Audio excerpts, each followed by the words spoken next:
샬롬, 오늘의 말씀지기 청운대학교 김지산 춘장입니다. 여러분, 계란으로 바위치기라는 말을 아시죠? 불가능하고 무모해 보이며 도저히 승산이 없는 경우를 비유적으로 이르는 말입니다.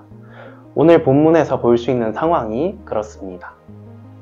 여호아하스 왕 시대에 많은 병사를 잃었음에도 불구하고 후대의 왕인 요아스는 이스라엘을 위협했던 아람을 쳐서 멸할 수 있다는 예언을 들었기 때문입니다. 과연 계란으로 바위를 깰 수 있을지 이제부터 본문을 보도록 하겠습니다.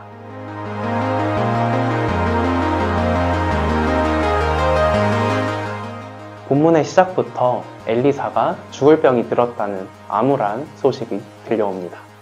이때 이스라엘의 왕 요아스가 그에게로 내려와 내 아버지여 내 아버지여 이스라엘의 병거와 마병이여 라고 울부짖으며 슬퍼합니다.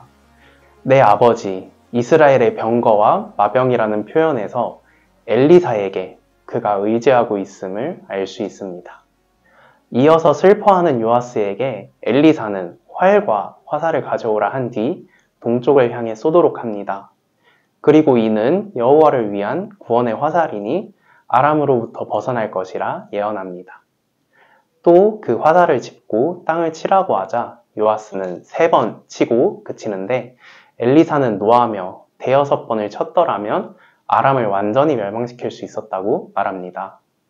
시간이 지나 엘리사가 죽고 아람의 왕 하사엘도 죽고 그의 아들 베나닷이 왕이 되었습니다. 이때 요아스가 아람에게서 자신의 아버지 때 빼앗긴 성을 되찾고 3번 쳐서 아람을 무찌르고 성읍들을 회복하게 됩니다. 엘리사의 예언대로 적은 군사임에도 불구하고 말이죠. 아버지 여호아하스 왕 때 나라가 망하기 직전까지 갔기에 그 뒤를 이은 요아스는 감히 아람에게서 벗어날 생각조차 하지 못했을 것입니다. 그런데 그들을 도리어 멸망하게 할 수 있다는 예언은 황당하게 들렸을지도 모르겠습니다. 하지만 엘리사의 예언은 하나님께서 이스라엘 선조들에게 하신 약속에 의해 일어난 것임을 알 수 있습니다. 열왕기에서 반복적으로 나타나는 하나님 앞에 범죄한 여러 왕들이 있음에도 그 약속으로 인해 이스라엘은 멸망하지 않고 하나님의 보호하심 안에 남을 수 있던 것입니다. 엘리사를 통해 여전히 요아스와 이스라엘과 함께 하시는 하나님이 계심을 전하고자 하셨던 것은 아닐까요?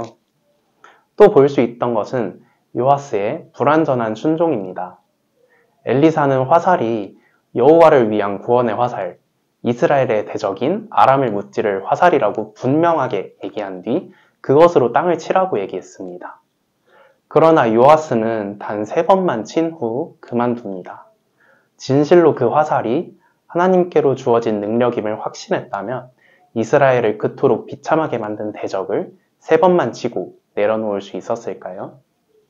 물론 요아스는 동쪽으로 화살을 쏘라는 것에 순종했기 때문에 적은 수의 군사임에도 불구하고 아람으로부터 벗어나고 성을 되찾을 수 있었습니다.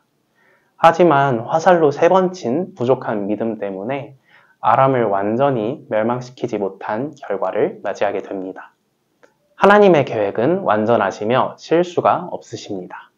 그런 하나님께서 맺어주신 약속에 근거한 완전한 순종은 온전한 결과를 받을 수 있지만 반쪽짜리 순종은 온전하지 못한 결과가 나타남을 볼 수 있었습니다.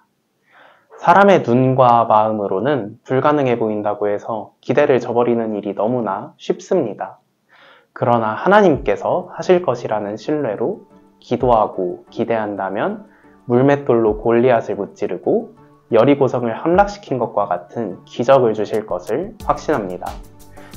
사람의 속담에는 계란으로 바위를 깨는 것이 무모한 일이지만 하나님의 일하심에는 메추리알로 바위도 깰 수 있다는 완전한 순종을 가지고 살아가는 풍삼 독자 여러분이 되시기를 소망합니다. 샬롬.